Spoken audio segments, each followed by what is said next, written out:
Very very evening बाबू लोग, कैसे हैं आप लोग? हाँ, 5:30 में मैथ है। वो जो 3D वाला केमिस्ट्री का फाइल था वो डिलीट हो गया था, उसी को फिर से डाउनलोड करने के लिए जो आप लोग को केमिस्ट्री में कुछ 3D का आइटम दिखाते हैं, वही आइटम डिलीट हो गया था, तो फिर से डाउनलोड करवाया गया है जो कोड दिया था। आइए, तो आज से हम लोग केमिस्ट्री स्टार्ट करते हैं। बहुत बहुत शुभकामना आप लोगों को। हाँ, केमिस्ट्री का श्री गणेश हो जाए। चले, जय माता दी बाबू लोग। चलिए, बहुत अच्छी बात है, केमिस्ट्री का श्री गणेश करते हैं। केमिस्ट्री में पहला टॉपिक है पदार्थ की प्रकृति एवं संरचना। पदार्थ की प्रकृति एवं संरचना। अब देखो भाई, पदार्थ क्या है? पहला क्वेश्चन माना कि पदार्थ है क्या, तो क्वेश्चन बनता है कि पदार्थ वह है जो स्थान घेरता है। पदार्थ वह है जिसका अपना कुछ न कुछ मास होता है, अपना कुछ न कुछ भार होता है। पदार्थ किसे कहते हैं, उसके लिए आपको इसका जितने भी चर्चा है इसमें सब कुछ इस पर रखेंगे। क्या है भाई? अपना भार होता है। ऑप्शन आवाज आ रही है आप लोगों को? चलिए, अपना भार होता है, स्थान छेदता है, स्थान घेरता है, दाब लगाता है। मान लिया जाए आप हैं तो आप दाब लगा सकते हैं। दूसरा, अवरोध, ब्रेकर जिसको कहते हैं, अवरोध या बैरियर का गुण उत्पन्न करता है। जड़त्व का गुण, अब फिजिक्स में चर्चा किए थे, जड़त्व किसे कहते हैं? न्यूटन के गति का प्रथम नियम जड़त्व का नियम कहलाया, गैलीलियो का नियम कहलाया। जड़त्व क्या है? वस्तु का वह गुण जिसके कारण वह अपनी अवस्था को बनाए रखना चाहता है। तो जिसमें जड़त्व का गुण होता है, जिसमें ऊर्जा के द्वारा अवस्था में परिवर्तन किया जा सकता है। अब ऊर्जा के द्वारा अवस्था में परिवर्तन किया जा सकता है, इसके लिए इसको ध्यान से सुनिएगा। आपके स्क्रीन पर 3 स्टेज दिया हुआ है। सामान्यतः जनरली पदार्थ की 3 अवस्था होती है। सामान्यतः पदार्थ की कितनी अवस्था? 3 अवस्था होती है। बाबू ध्यान से सुनना, पदार्थ की 3 अवस्था में पहला है सॉलिड, दूसरा है लिक्विड, तीसरा है गैस। सॉलिड, लिक्विड और गैस। सोनी बाबू, सॉलिड, विपिन जी, सॉलिड, लिक्विड और गैस। अब देखो बाबू ध्यान से सुनना, क्वेश्चन पूछेगा सॉलिड सॉलिड क्यों है? क्वेश्चन निकला ठोस ठोस क्यों है? क्योंकि इसका निश्चित आकार के साथ साथ निश्चित आयतन होता है। इसका निश्चित आकार भी है, निश्चित आयतन भी है। द्रव क्यों है भाई? तो निश्चित आकार नहीं है लेकिन निश्चित आयतन है। और गैस का न तो निश्चित आकार है और न ही निश्चित आयतन है। फिर से सुनिएगा, ठोस का निश्चित आकार, निश्चित आयतन है।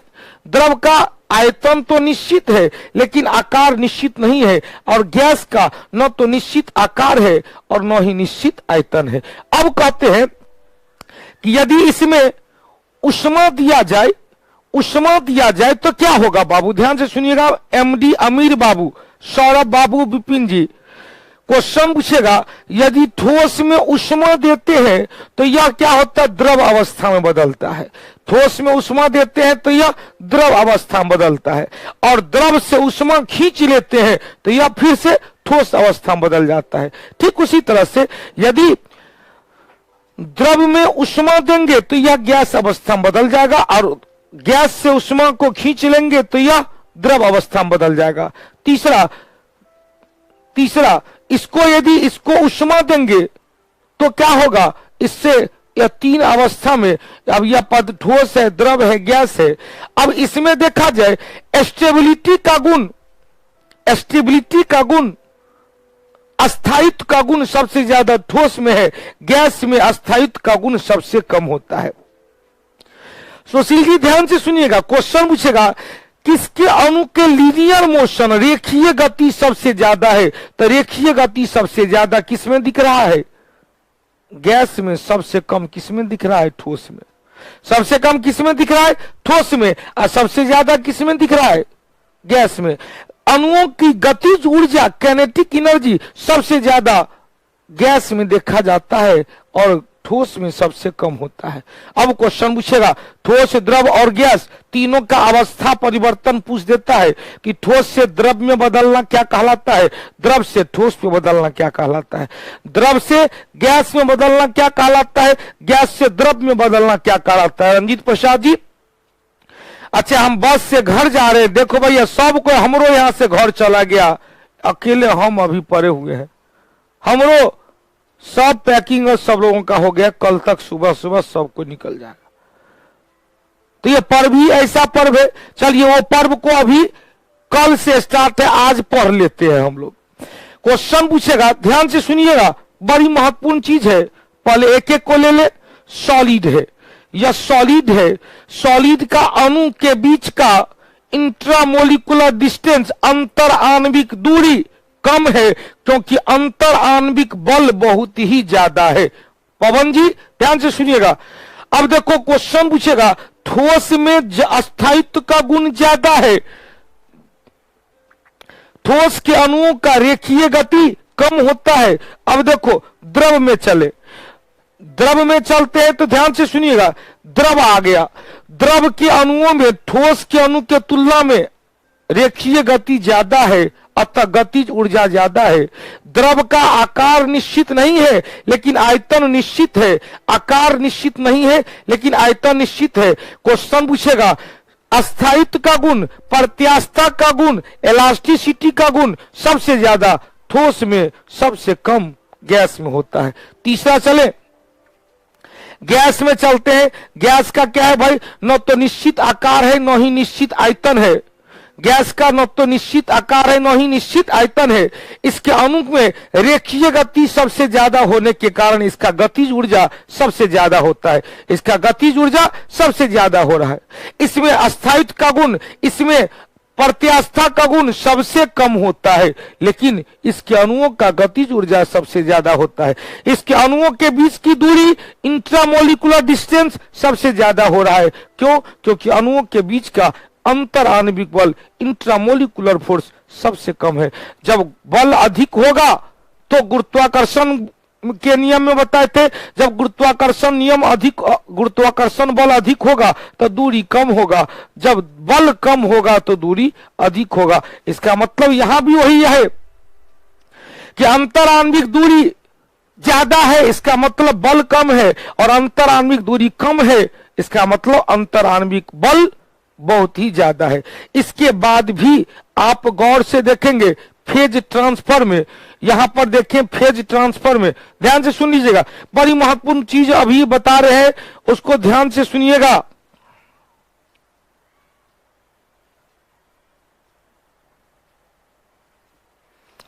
अब क्वेश्चन बनता है, इस सब क्वेश्चन कई बार बता चुके होंगे, ध्यान से सुनना केवल, यह ठोस है, यह द्रव है और यह गैस है, ठोस, द्रव और गैस। अब देखो ठोस से द्रव में बदलना, ठोस से द्रव में बदलना मेल्टिंग कहलाता है, हिंदी में कहेंगे गलनांक कहलाता है या द्रवनांक कहलाता है। और द्रव से ठोस में बदलना फ्रीजिंग कहलाता है या हिमांक कहलाता है, फ्रीजिंग या हिमांक कहलाता है। हो गया। अब देखो द्रव से गैस में बदलना, द्रव से गैस में बदलना बॉइलिंग कहलाता है या इवेपोरेशन, इवेपोरेशन क्या कहेंगे, बॉइलीकरण, क्वथनांक या वाष्पीकरण, वाष्पीकरण कहलाता है।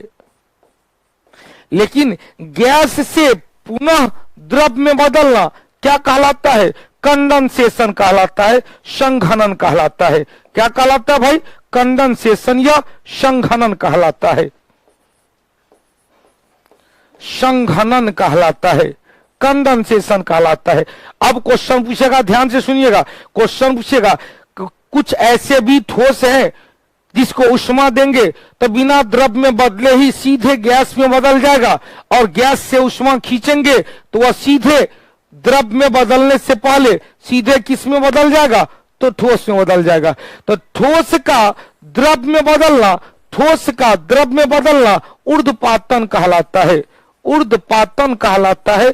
ठोस का गैस में बदलना, ठोस का गैस में बदलना सब्लिमेशन कहलाता है, लेकिन गैस का ठोस में बदलना अवसादन कहलाता है। गैस का ठोस में बदलना अवसादन डिपोजिशन कहलाता है। याद हो गया? तो पदार्थ की तीन अवस्था, और तीनों ही अवस्था का हमने आपको क्या बता दिया, फेज का कैसे परिवर्तन होता है। अब अपनी भाषा में इसको समझेंगे, अपनी भाषा में इसको समझेंगे तो याद हो जाएगा, आसान। हमने कहा यहां पर ले लेते हैं ठोस,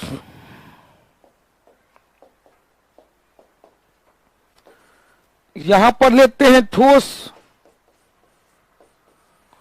यहां पर लेते हैं द्रव, और यहां पर लेते हैं गैस। ठोस से गैस द्रव में बदला तो इसे क्या कहते हैं, ठोस से द्रव में बदलना मेल्टिंग कहा जाता है। द्रव से ठोस में बदलना फ्रीजिंग कहलाता है। द्रव से गैस में बदलना बॉइलिंग कहलाता है। गैस से द्रव में बदलना कंडेंसेशन कहलाता है।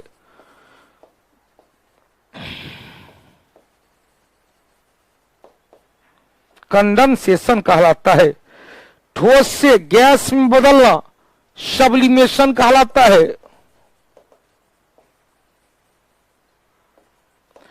और गैस से ठोस में बदलना डिपोजिशन कहलाता है। हो गया? चलिए, बहुत अच्छी बात है। सब का एक एक एग्जाम्पल बता दीजिएगा। देखो भैया, एग्जाम्पल हो गया बर्फ, बर्फ समझता है ना, बर्फ हो गया, बर्फ को गरमाएंगे तो वह पानी में बदल जाएगा, पानी को ठंडाएंगे तो बर्फ में बदल जाएगा।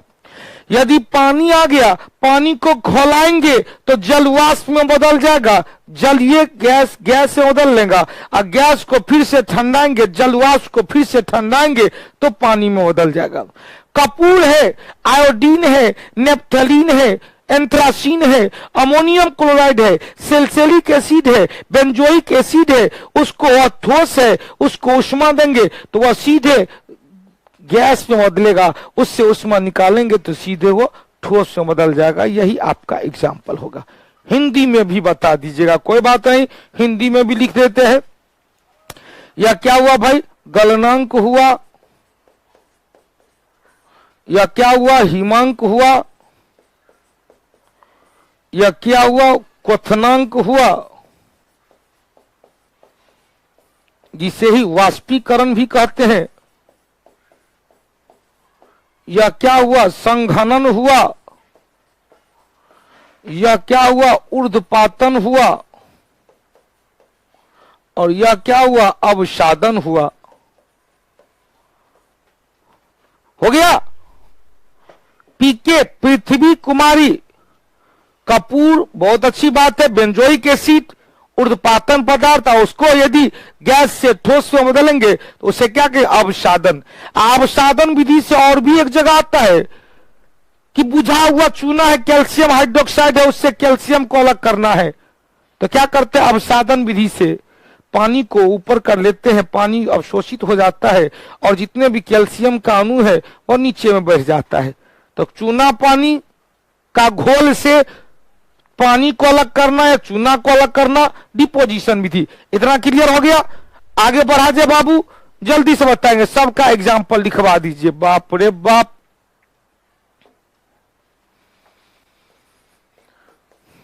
ठोस से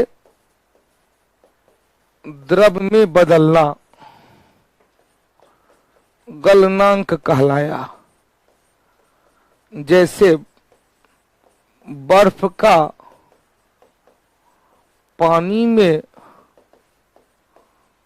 रूपांतरण, द्रव से ठोस में बदलना हिमांक कहलाया। जैसे पानी का बर्फ में रूपांतरण, द्रव से गैस में क्या कहलाया? क्वथनांक या वाष्पीकरण, वेपराइजेशन। एग्जाम्पल, पानी का जल वाष्प में बदलना, जल वाष्प में रूपांतरण। गैस का द्रव में बदलना संघनन कहलाया। जैसे जल वाष्प का पानी में रूपांतरण। अगला चले, ठोस का गैस में परिवर्तन क्वथनांक कहलाया। एग्जाम्पल में ठोस कार्बन डाइऑक्साइड, जिसे शुष्क बर्फ कहते हैं, अमोनियम क्लोराइड, जिसे नौसादर कहते हैं, सैलिसिलिक एसिड,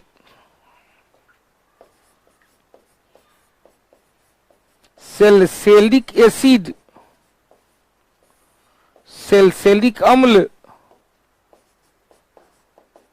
बेंजोइक अम्ल,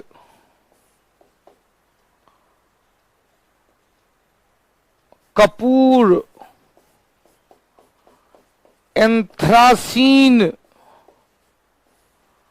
naphthalene, mercurous chloride, mercurous chloride, mercurous chloride. अब यही एग्जाम्पल आपको सब मिल जाएगा। गैस से ठोस में रूपांतरण को कहते हैं अवसादन। एग्जाम्पल सब यही हो जाएगा। हो गया? हो गया बाबू?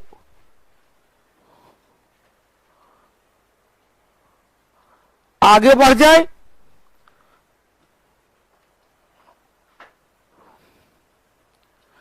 ठोस से गैस में बदलना, अनुपमा जी, ठोस से गैस में बदलना सब्लिमेशन, और गैस का ठोस में बदलना डिपोजिशन। गैस का ठोस में बदलना डिपोजिशन, ठोस का गैस में बदलना। इतबिलियन में न पढ़ना है, निश्चित रूप से अवस्था का रूपांतरण कहीं भी पढ़ना है। पदार्थ जब ये होगा तब पदार्थ में क्या बताए, ऊष्मा के द्वारा उसकी अवस्था में परिवर्तन किया जा सकता है। ऊष्मा लगाकर ठोस से द्रव में, द्रव को गैस में परिवर्तन किए, गैस से ऊष्मा निकाले तो द्रव में, द्रव से ऊष्मा निकाले तो ठोस में। हो गया? अविनाश जी, विपिन जी, क्लियर हो गया होगा? तो अब हम लोग फिर से चलते हैं नए टॉपिक की ओर। अपना भार लगाता है ठोस। एक बार फिर से परिभाषा देख ले। ठोस अपना भार लेता है, अपना स्थान घेरता है, दाब लगाता है, अवरोध उत्पन्न करता है, जड़त्व का गुण, ऊर्जा के द्वारा अवस्था में परिवर्तन, ठोस से द्रव, द्रव से गैस, गैस से द्रव, द्रव से ठोस, या ठोस से सीधे गैस, गैस से सीधे ठोस में, और ज्ञानेंद्रियों के द्वारा छूकर या देखकर महसूस किया जाता है। सामान्यतः पदार्थ की कितनी अवस्था? तो सामान्यतः पदार्थ की 3 अवस्था। सामान्यतः पदार्थ की कितनी अवस्था भाई? तो गलत हो गया। दीपक जी ने कहा ऊर्ध्वपातन होगा गुरुजी, चलिए भैया ऊर्ध्वपातन किसमें होगा रे भैया ऊर्ध्वपातन? आहा हा, हम बोल रहे थे जरूर ऊर्ध्वपातन, सब्लिमेशन, यहां पर सब्लिमेशन, यहां पर डिपोजिशन। हाँ लिखने में हो सकता है, ये सब चलते रहता है, लिखने में हो सकता है ऊर्ध्वपातन सब्लिमेशन बोल लेते, सब्लिमेशन और डिपोजिशन, सब्लिमेशन और डिपोजिशन हो गया। चलिए अगला चीज चले। अब देखो ठोस, द्रव और गैस में अंतर क्या क्या है, कैसे हम लोग अंतर समझेंगे, ध्यान से सुनिएगा, कैसे हम लोग अंतर समझेंगे। तो हमने आपको क्या कहा कि ठोस का क्या कहा बाबू, ठोस का क्या होता है, तो निश्चित आकार भी होता है, ठोस का निश्चित आकार भी होता है और निश्चित आयतन भी होता है। ठोस का निश्चित आकार और निश्चित आयतन होता है, लेकिन द्रव में बताए निश्चित आकार नहीं होता है, लेकिन आयतन क्या होता है, निश्चित होता है। गैस का आकार भी अनिश्चित और आयतन भी अनिश्चित, गैस का आकार और आयतन दोनों ही अनिश्चित होता है। अब देखो बाबू ध्यान से सुनिएगा, क्वेश्चन पूछेगा अंतर आणविक दूरी, इंट्रामोलिकुलर डिस्टेंस, इसे क्या क्या कहते हैं, इंट्रामोलिकुलर डिस्टेंस, IMD। ठोस के अणु के बीच दूरी कम है, दूरी कम क्यों है, क्योंकि अंतर आणविक बल सर्वाधिक है। द्रव में ठोस से दूरी अधिक है क्योंकि अंतर आणविक बल ठोस से कम है। गैस में दूरी सबसे अधिक है क्योंकि अंतर आणविक बल सबसे कम है। क्लियर। अब देखो अंतर आणविक बल भी एक के साथ हो गया। रेखीय गति, लीनियर मोशन, सबसे कम ठोस के अणु में और सबसे ज्यादा द्रव के गैस के अणु में। अस्थायित्व का गुण सबसे ज्यादा ठोस में देखा गया और सबसे कम किस में देखा गया, तो सबसे कम देखा गया गैस में। और एगो जोड़ सकते हैं कि इलास्टिसिटी का गुण, प्रत्यास्थता का गुण,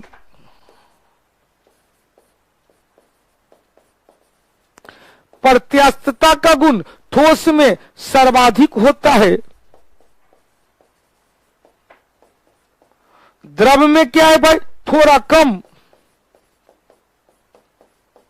और गैस में सबसे कम। हो गया। अब देखो क्वेश्चन पूछेगा डब्ल्यू कुमार शाह जी, ध्यान से सुनना, क्वेश्चन पूछेगा, याद हो गया या सब याद होगा। हमने कहा आपको याद क्या करवाए, ध्यान से सुनिएगा। हमने कुछ टर्म लिया, पहले लिया आकार, दूसरा लिया आयतन, तीसरा लिया अस्थायित्व, चौथा हुआ प्रत्यास्थता,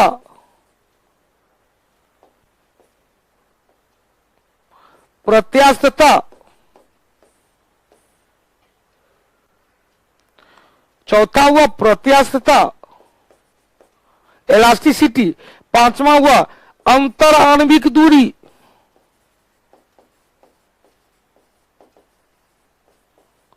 अगला हुआ अंतर आणविक बल, अगला हुआ रेखीय गति, और लास्ट में एक और जोड़ देंगे गतिज ऊर्जा। चलिए समझिएगा, ठोस लिए हैं तो ठोस का आकार है निश्चित, आयतन है निश्चित, अस्थायित्व का गुण सर्वाधिक है, प्रत्यास्थता का गुण सर्वाधिक है, अंतर आणविक दूरी क्या है भाई न्यूनतम है,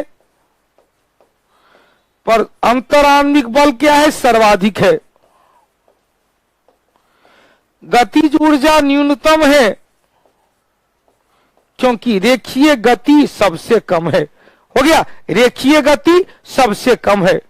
अब क्वेश्चन पूछेगा, ध्यान से सुनिएगा, अब यही चीज आ जाएगा द्रव में आ जाएगा, तो द्रव में क्या होगा भाई, लिक्विड में आकार क्या है अनिश्चित है, आकार क्या है अनिश्चित है, आयतन क्या है निश्चित है,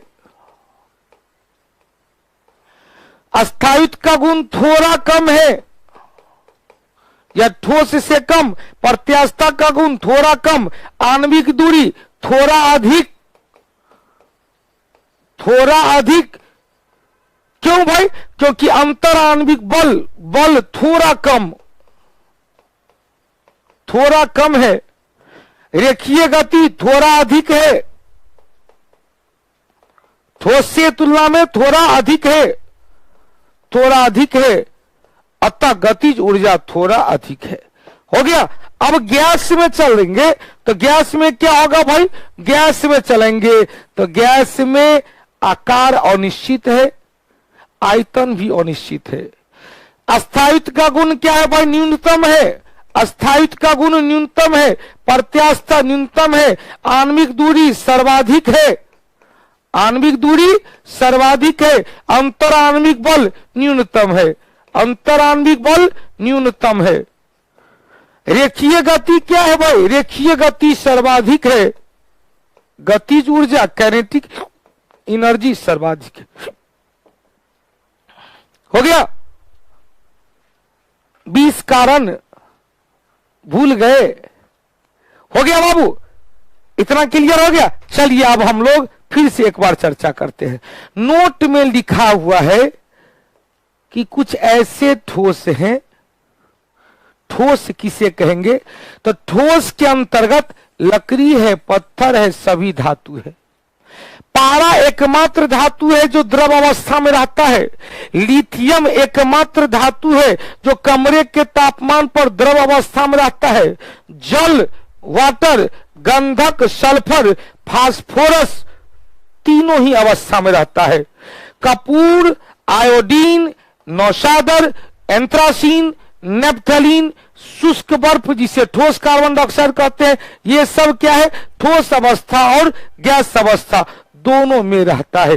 ठोस अवस्था और गैस अवस्था दोनों में रहता है। क्लियर? अब देखो बाबू, स्टील का इलास्टिसिटी अधिक है भाई, गैस क्या उल्टा, ठोस का उल्टा। गैस है, बहुत अच्छा बात। क्वेश्चन पूछेगा कि पदार्थ की चौथी अवस्था क्या कहलाता है? तो चौथी अवस्था को क्या कहते हैं? प्लाज्मा अवस्था कहा जाता है। चौथी अवस्था को क्या कहते हैं? प्लाज्मा। पांचवी अवस्था को BSC कहा जाता है, बोस आइंस्टीन कंडेंसेट कहा जाता है, बोस आइंस्टीन कंडेंसेट कहा जाता है। अब क्वेश्चन पूछेगा पदार्थ की जो चौथी अवस्था प्लाज्मा, इस अवस्था में कहा जाता है उच्च तापमान पर परमाणु के आयन, परमाणु आयन की अवस्था में रहता है। क्वेश्चन पूछेगा, ध्यान से सुनिएगा, क्वेश्चन पूछेगा कि पदार्थ की जो चौथी अवस्था प्लाज्मा, जो हाईली टेम्परेचर पर, उच्च तापमान पर क्या रहता है? तो परमाणु आयन अवस्था में रहता है। और इस अवस्था का न तो आकार निश्चित है और न ही आयतन निश्चित होता है। मतलब पांचवी अवस्था में भी आकार निश्चित नहीं है, आयतन निश्चित नहीं है, लेकिन हाईली टेम्परेचर पर, उच्च तापमान पर परमाणु, पदार्थ का परमाणु आयन अवस्था में रहता है।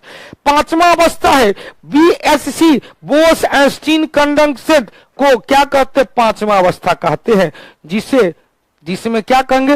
बोसॉन की तनु गैस को परम शून्य तापमान, जब ये परम शून्य तापमान आएगा तो एब्सोल्यूट टेम्परेचर, परम शून्य तापमान देगा तो क्या कहेंगे? 0 केल्विन, 0 केल्विन या -273 डिग्री सेल्सियस परम शून्य तापमान के निकट के ताप पर प्राप्त किया जाता है। एक चीज तो ऑलरेडी पता है, हम लोग बताए थे कि थर्मोडायनामिक्स के तीसरे नियम, प्रथम नियम में बताए थे ऊर्जा का संरक्षण, दूसरा नियम में ऊर्जा का प्रवाह, और तीसरा नियम बताए थे किसी भी वस्तु के तापमान को परम शून्य तापमान तक नहीं लाया जा सकता है। ऊष्मा गतिकी का तीसरा नियम, ऊष्मा गतिकी का तीसरा नियम। अब क्वेश्चन पूछेगा पुरुषोत्तम जी, ध्यान से सुनना। हमने कहा था कि ऊष्मा गतिकी का शून्य नियम जो कंसेप्ट देता है, संकल्पना देता है, हाइपोथेसिस देता है, ऊष्मा ऊर्जा के बारे में हाइपोथेसिस देता है। तो थर्ड लॉ ऑफ थर्मोडायनेमिक्स में कहा गया, ऊष्मा गतिकी का तीसरा नियम में कहा गया कि किसी भी वस्तु के तापमान को परम शून्य तापमान तक नहीं लाया जा सकता है। न्यूनतम तापमान पर काम करने वाले ईंधन को, इंजन को क्रायोजेनिक्स कहा जाता है। तो यहां पर आएगा कि परम शून्य तापमान के निकट तक तापमान लाते हैं, निकटतम ठंडा किया जाए तो बोसॉन का तनु गैस पदार्थ प्राप्त किया जाता है। इसका भी क्या है भाई, आयतन निश्चित नहीं है और न ही आकार निश्चित है। आयतन या आकार निश्चित नहीं होता है। रासायनिक संरचना के आधार पर अब पदार्थ को 3 भाग में बांटा गया। रासायनिक संरचना के आधार पर पदार्थ को 3 भाग में बांटा गया, तत्व, यौगिक और मिश्रण। अब तत्व किसे कहते हैं, जिसे 2 या 2 से अधिक भागों में तोड़ा नहीं जा सकता है, जैसे सोडियम है, पोटासियम है, कैल्शियम है, मतलब इसे 2 या 2 से अधिक भाग में तोड़ा जा ही नहीं सकता है, तत्व कहलाता है। अभी तक 118 तत्व की खोज हो चुकी है। अब क्वेश्चन पूछेगा कि गैस तत्व में ठोस, द्रव और गैस चला जाएगा, लेकिन क्वेश्चन पूछेगा यौगिक किसे कहते हैं, जिसमें क्या होता है, निश्चित अनुपात में मिश्रण किया जाता है। जैसे हम लोग कहते हैं HCl, या अभी लिखे थे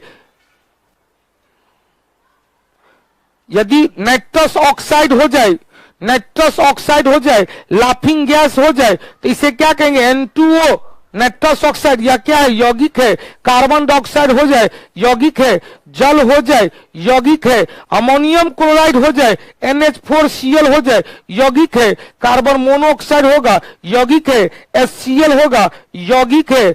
C6H12O6 ग्लूकोज होगा, यौगिक है। मतलब जिसमें क्या होगा, जिसमें अनुपात निश्चित होगा। अब ध्यान से सुनना, इसमें अनुपात क्या है, नाइट्रस ऑक्साइड में 2:1 का, 2 अंश नाइट्रोजन का, ऑक्सीजन का 1 अंश। इसमें क्या है, 1:2 का। इसमें क्या है, 2:1 का। इसमें क्या है, 1:4:1 का। इसमें क्या है, 1:1 का। इसमें क्या है, 1:1 का। इसमें क्या है, 1:2:1 का रेशियो है। तो जब रेशियो निश्चित रहे, NaCl, बाबू ने कहा NaCl, यह क्या है, यौगिक है, 1:1। तो जिसमें अनुपात निश्चित रहे वह क्या कहलाया, यौगिक कहलाया। क्या कहलाया, यौगिक कहलाया। और जिसमें अनुपात निश्चित नहीं है, वह क्या कहलाया, मिश्रण कहलाएगा। अब देखो, मिश्रण भी कई प्रकार का होता है। मिश्रण को क्या क्या क्या कहते हैं भाई, मिश्रण को कहते हैं संतृप्त, सैचुरेटेड, संतृप्त, असंतृप्त, अनसैचुरेटेड, और अति संतृप्त, सुपर सैचुरेटेड।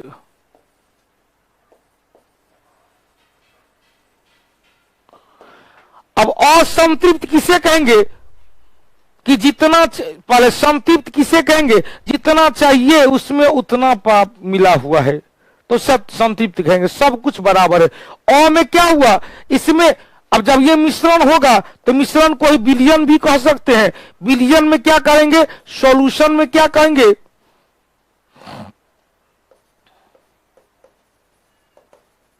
सॉल्यूशन बराबर क्या होता है, सॉल्यूट प्लस सॉल्वेंट, विलय प्लस विलायक बराबर विलयन। ध्यान से सुनना, केवल सुनते जाएंगे तो याद होगा, लिखने की कोई आवश्यकता नहीं पड़ेगी। हमने कहा देखो भैया, क्वेश्चन पूछेगा विलयन बराबर विलय प्लस विलायक, विलय प्लस विलायक। क्वेश्चन पूछेगा जब किसी विलयन में विलय पदार्थ की मात्रा कम है और विलायक की मात्रा अधिक है, तो ऐसे विलयन को तनु विलयन कहते हैं, तनु विलयन कहते हैं, डाइल्यूट कहते हैं, डाइल्यूट सॉल्यूशन कहते हैं। लेकिन यदि किसी और इसी विलयन को क्या कहेंगे, असंतृप्त विलयन। असंतृप्त विलयन मतलब वैसा विलयन जिसमें विलय पदार्थ को और घोला जा सकता है, वैसा विलयन जिसमें विलय पदार्थ को और घोला जा सकता है उसे असंतृप्त विलयन कहा जाता है। और वैसा विलयन जिसमें क्या बताए, विलायक पदार्थ सॉल्वेंट सब्सटेंस ज्यादा है और सॉल्यूट पदार्थ कम है उसे तनु कहते हैं। घुमा देंगे, वैसा विलयन जिसमें आवश्यकता से अधिक विलय पदार्थ है, आवश्यकता से अधिक विलय पदार्थ होगा तो उसे क्या कहेंगे, अति संतृप्त विलयन। मतलब विलय पदार्थ अधिक होगा और विलायक पदार्थ कम होगा, ऐसे विलयन को दो नाम दिया गया। पहला सांद्र विलयन कहा गया, सांद्र विलयन कहा गया, और सांद्र विलयन को ही अति संतृप्त विलयन कहते हैं।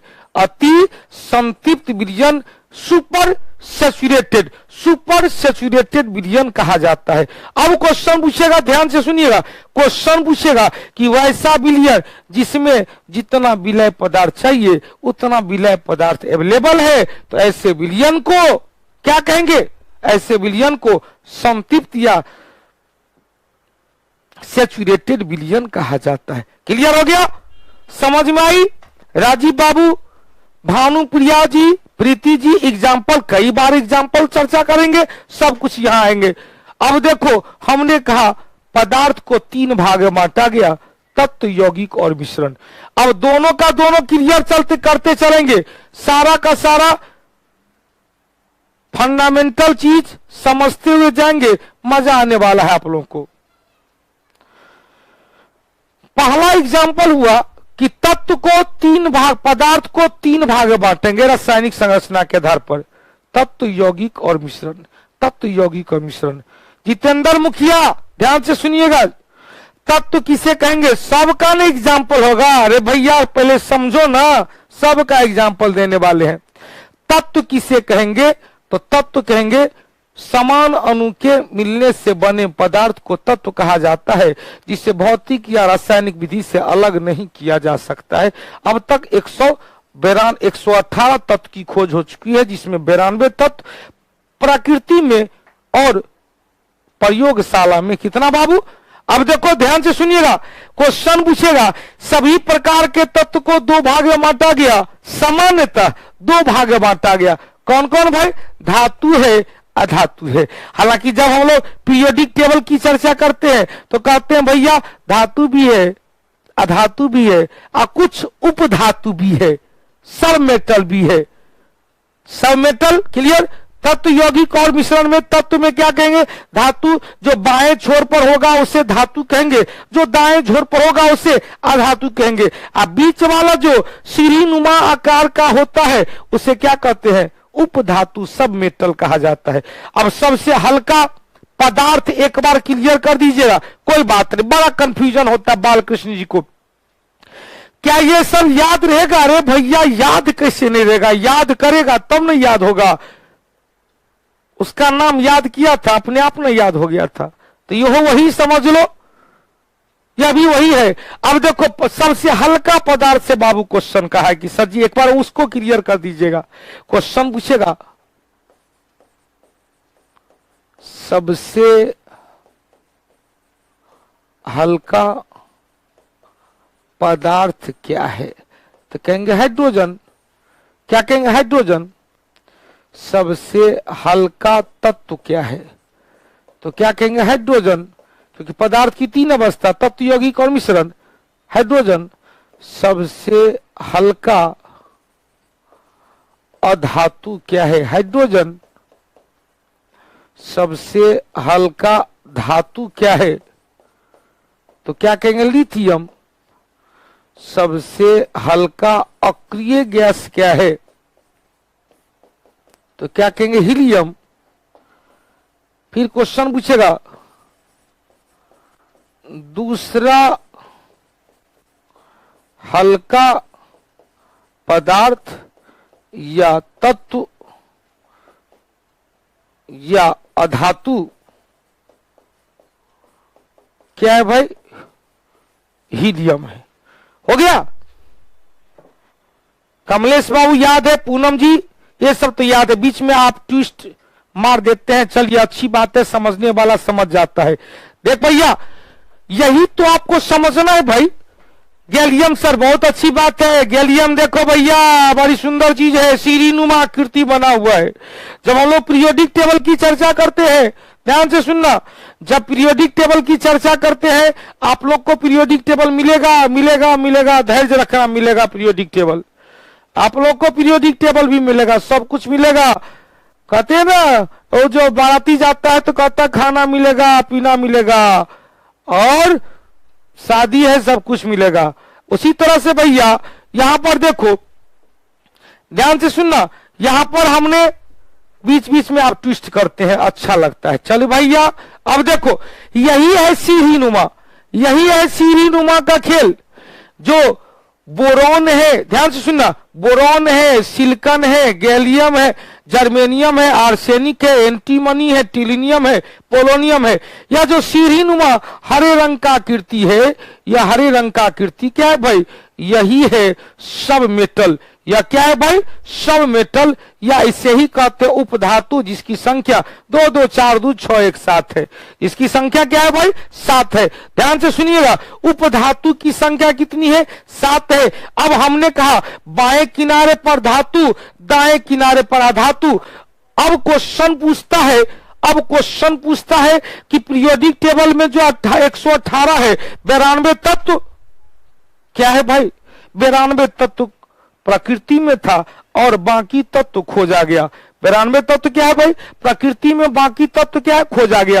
अब क्वेश्चन पूछेगा, सर केमिस्ट्री ऐसा कहीं नहीं पढ़े थे, लेकिन इतना डीपली नहीं पढ़े थे, बहुत मजा आ रहा है। भैया केमिस्ट्री इसे डीप कहाँ कहेंगे, इसे तो फुहारा कहेंगे। बार बार कहते हैं, जिस तरह से आप हिस्ट्री, ज्योग्राफी, पॉलिटी पढ़ते हो, उसी तरह से केमिस्ट्री पढ़ो ना। बहुत आसान है यार केमिस्ट्री भी। आपको लगेगा कि सब कुछ इजी है, सब कुछ समझ रहे हैं। मैं भी बता रहा हूं, मैं भी साइंस का ही स्टूडेंट हूं। केमिस्ट्री सब्सिडरी रहा है, बोटनी सब्सिडरी रहा है, लेकिन ऑनर्स पेपर जूलॉजी रहा है। फिर भी कोई हाथ लगा दे इकोनॉमिक्स में, कोई हाथ लगा दे पॉलिटी में, कोई हाथ लगा दे ज्योग्राफी में, कोई हाथ लगा दे हिस्ट्री में। क्यों? क्योंकि मैंने हिस्ट्री को, पॉलिटी को, इकोनॉमिक्स को, ज्योग्राफी को भी अपने अनुसार, साइंस के अनुसार पढ़ा था, अतः उसी के अनुसार पढ़ाते हैं। अब यहां पर क्वेश्चन पूछेगा, धातु और अधातु में अंतर क्या है? धातु और अधातु में अंतर क्या है? अब देखो, याद रखेंगे, क्वेश्चन पूछता है उपधातु को 6 ही माना गया, पोलोनियम को नहीं माना गया, क्योंकि पोलोनियम में रेडियो सक्रिय तत्व की, रेडियो सक्रिय तत्व का गुण होता है। ध्यान से सुनिएगा, बड़ी अच्छा क्वेश्चन कहे हैं कि गुरुजी ये जो पोलोनियम है, या जो पोलोनियम है उसमें रेडियो सक्रियता का गुण होता है, अतः इसे अधातु नहीं माना गया, 6 ही को माना गया। कौन कौन? Boron, silicon, germanium, arsenic, antimony और टिलिनियम। लेकिन क्वेश्चन पूछेगा, आपको क्वेश्चन पूछेगा कि यदि अधातु का नंबर ऑफ सब मेटल, तो यदि 7 रहेगा तो 7 मारना, और 7 नहीं है तो 6 मार के आ जाना, गलत नहीं होगा। 7 दे दिया, इसका मतलब क्वेश्चन पूछने वाला वो हरियर का देखकर, इस हरियर का देखकर खोजा है कि हरे रंग का सीढ़ीनुमा खेती में, सीढ़ीनुमा आकार में कितना है, तो 2 2 4 2 6 1 7, तो 7 को। इसे पोलोनियम को, ध्यान सुनिएगा, इसे पोलोनियम को क्या होगा? रेडियो सक्रिय गुण पाया गया, अतः इसे उपधातु में न शामिल करके आणविक ऊर्जा में शामिल किया जाता है। चलो अच्छी बात है। अब क्वेश्चन पूछेगा, ध्यान से सुनिएगा, क्वेश्चन पूछे कि धातु और अधातु में जीतू जी अंतर क्या है? अब देखो, एगो बाबू दिनेश मरांडी ने क्वेश्चन पूछा है कि गुरुजी 57 से लेकर 71 है भैया, अब ये पढ़ लेगा पीरियोडिक टेबल, मजा नहीं आएगा फिर। अब देखो एक ही दिन में सब पढ़ लेगा तो पीरियोडिक टेबल में क्या पढ़ेगा? मजा नहीं आएगा। धीरे धीरे धीरे धीरे रे मना काहे होता धीर, समय पाव तरवर फले के तक सींचो नीर। मतलब अपने मन को धीरे धीरे चलने दीजिए, उकताने से कोई काम नहीं चलेगा, क्योंकि पौधा में तभी फल लगेगा जब उसका समय होगा। आपके चाहने से, मेरे चाहने से फल लगने वाला नहीं है। अभी आम का सीजन नहीं है, और आम के पौधा में बोरा का बोरा हम यदि उसका उर्वरक दे तो क्या फल जाएगा? नहीं फलेगा, सीजन जब आएगा तब आएगा। आइए तो क्वेश्चन पूछेगा, ध्यान से सुनना। क्वेश्चन आपसे पूछे कि 57 से लेकर 71 तक, 57 से लेकर 71 तक, 57 से लेकर 71 तक लेथिनाइट कहलाया, जो छठे आवर्त का हिस्सा है। और यहां से 89 से लेकर 103 तक, 89 से लेकर 103 तक एक्टिनाइट कहलाया, जो आवर्त संख्या 7 का हिस्सा है, आवर्त संख्या 7 का हिस्सा। क्लियर? अब यहां पर चल लेते हैं भैया, धातु और अधातु में कुछ अंतर है, दोनों को चर्चा कर ले। धातु और अधातु में कुछ अंतर है, क्या क्या अंतर है? तो सब कुछ सिंपल भाषा में समझेंगे। धातु में पहला थ्योरी आता है, धातु में पहला थ्योरी आता है। देखो, धातु में पहला कंसेप्ट आता है कि ठोस अवस्था में रहता है। धातु सामान्यतः ठोस अवस्था में रहता है। दूसरा, अधातु में ठोस अवस्था में, गैस अवस्था में रहता, सामान्यतः ठोस अवस्था और गैस अवस्था में रहता है। 10 1 11, 10 1 11 याद रखेंगे कैसे?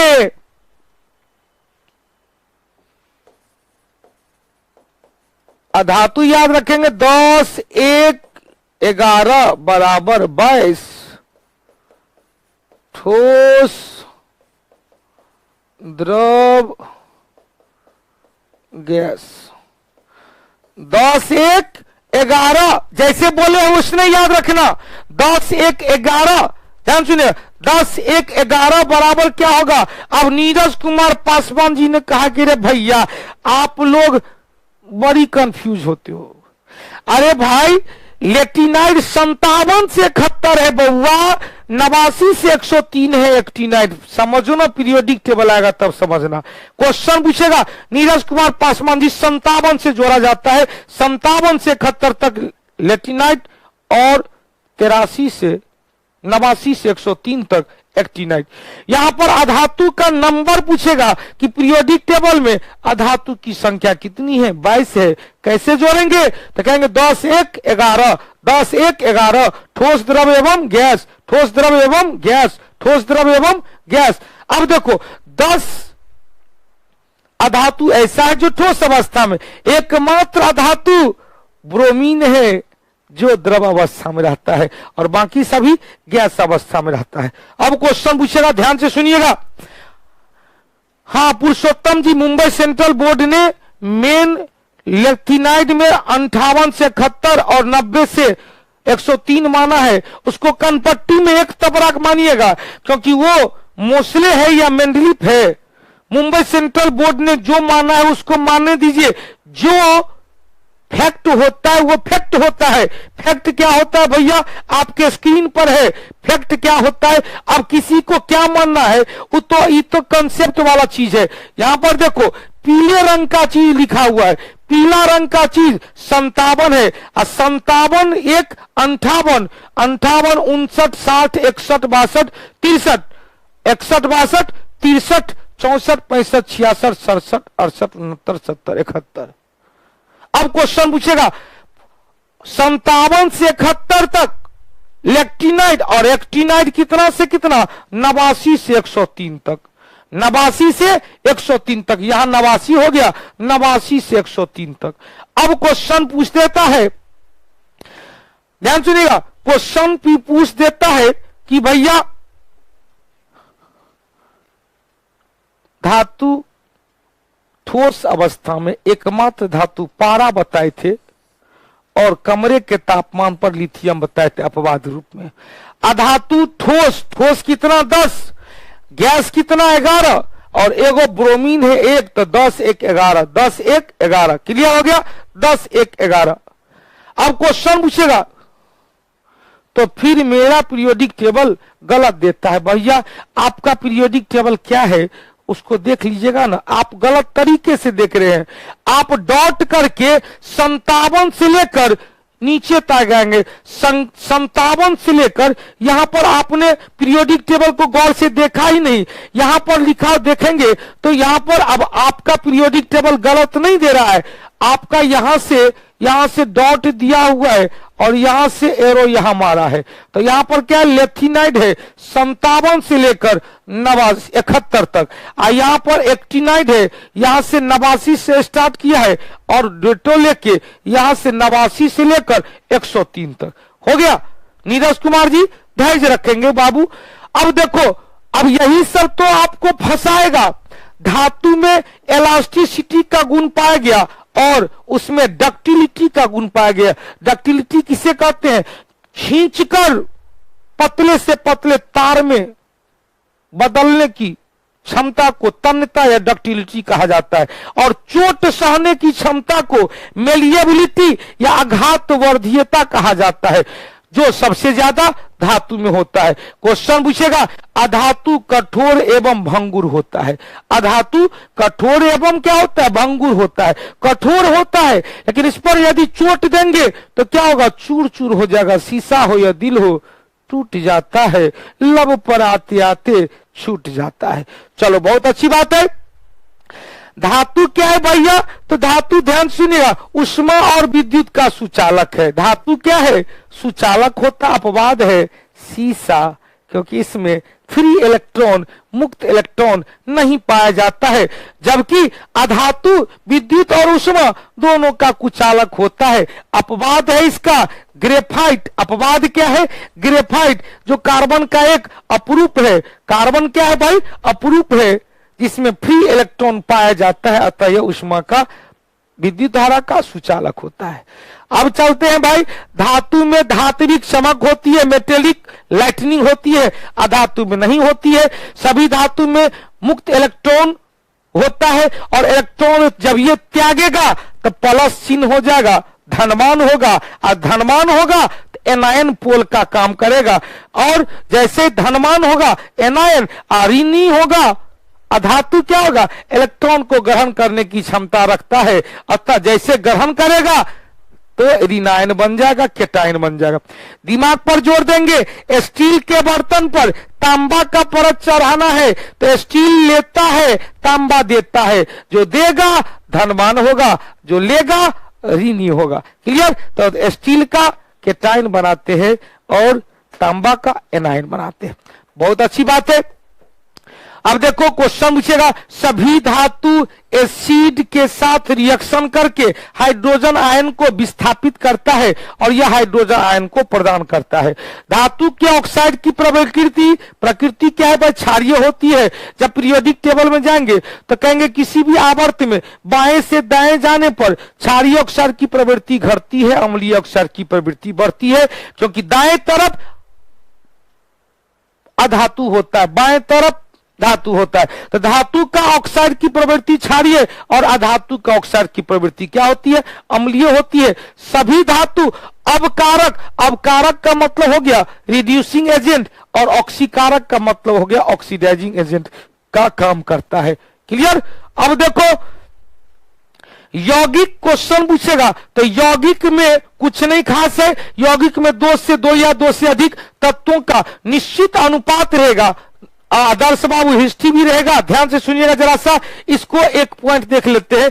निश्चित अनुपात रहेगा तो उसे यौगिक कहेंगे, और यदि निश्चित अनुपात नहीं रहेगा तो उसे मिश्रण कहते हैं। अब यौगिक में कई एग्जाम्पल आपके स्क्रीन पर है, कई एग्जाम्पल आपके स्क्रीन पर है। क्या क्या भाई? जल है जिसमें हाइड्रोजन और ऑक्सीजन का अनुपात 2:1 है। कार्बन डाइऑक्साइड है 1:2 है। HCl है, हाइड्रोक्लोरिक एसिड है, जिसे ही नमकाम्ल कहते हैं, हमासे रस में पाया जाता है 1:1। और क्वेश्चन पूछेगा ग्लूकोज में 1:2:1 होता है। मिश्रण क्या है भाई? निश्चित अनुपात नहीं होगा तो मिश्रण होगा, जैसे धुआं है, वायु है, बारूद है, समुद्री जल है। और मिश्रण को अलग करने की कई विधियां हैं, इस विधियां की चर्चा अगले क्लास में करेंगे। यहां से हम लोग अगले क्लास में करेंगे, बहुत ही अच्छा चीज है। इसके बाद अगले क्लास में ध्यान से सुनिएगा, अगले क्लास में आप लोग को जो पढ़ाएंगे, क्या क्या पढ़ाएंगे एक बार आप लोग देख लीजिएगा। यह आपका बुकलेट में भी यह चीज दे दिया गया है कि गैस से ठोस में, ठोस से द्रव में, द्रव से गैस में, सारा का सारा प्रक्रिया आपको दे दिया गया है। तो इसमें अगले क्लास में आप लोग इसको एक बार देख लेंगे, इसको आप लोग एक बार देख लेंगे। यह याद करने वाला चीज है, या पेज याद रखेंगे, एक बार जरूर इसको याद कर लेंगे आप लोग। इससे एक दो क्वेश्चन आपको पूछेगा और यहां पर चलेंगे परमाणु संरचना। तो अगले क्लास में इसकी चर्चा करेंगे कि मिश्रण को अलग करने की विभिन्न विधियां, और फिर कुछ यौगिक का नाम याद करवाएंगे। क्लियर सर जी? एनोड वाला और कैथोड वाला एक बार फिर से बता दीजिएगा। बाप रे बाप, एनोड क्या है भाई? एनोड क्या होगा? जो धनी होगा वो एनोड होगा, जो देता है एनोड होगा, जो लेता है कैथोड होगा। बस ये एक लाइन, जो देता है एनोड होगा, जो लेता है कैथोड होगा। लेने वाला ऋणी होगा, देने वाला धनी होगा। हो गया? तो फिर हम लोग आज के बाद मिलते हैं। सोमवार से छठ पूजा का छुट्टी हो रहा है। आप लोग फिर से एक बार बता दें, बिहार पुलिस के लिए जो बैच आई है, जिसमें इंग्लिश, हिंदी, मैथ और जीके जीएस कंप्लीट सिलेबस पढ़ाया जाएगा, 24/11 से बैच आ रही है। इसका ऑफर प्राइस कल ही तक है बाबू, 750 रुपया, 1550 के बदले 1551 के बदले 751 रुपया। तो इस बैच को ले लेंगे और मस्ती से तैयारी करेंगे। निश्चित रूप से आपका रिजल्ट मेरे लिए सर्वोपरि है, और मैं आपके रिजल्ट के लिए जी जान एक कर देता हूं और आपसे भी करवा लेता हूं। तो इसी के साथ आज की सेवा से लेते हैं विराम। फिर मिलते हैं 23 तारीख को। तब तक जो बिहार का सबसे प्रसिद्ध पर्व है छठ पर्व, प्रकृति का पर्व छठ पर्व, जिसमें डूबते हुए सूरज और उदित सूरज दोनों की आराधना की जाती है। तो आप लोगों को छठ पूजा की ढेर सारी शुभकामना। भगवान सूरज आपके जीवन में वो प्रकाश दे जिससे आप दूसरे को भी प्रकाशित करें और खुद भी प्रकाशित रहे। बहुत बहुत धन्यवाद। फिर मिलते हैं 10 मिनट के बाद हिस्ट्री वाले बैच में, और आज टेस्ट सीरीज भी रखा जाएगा। चलिए, बहुत बहुत धन्यवाद।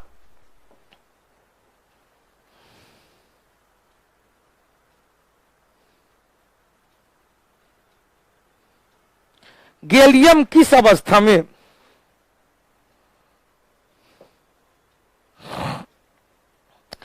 अब देखो, क्वेश्चन पूछता है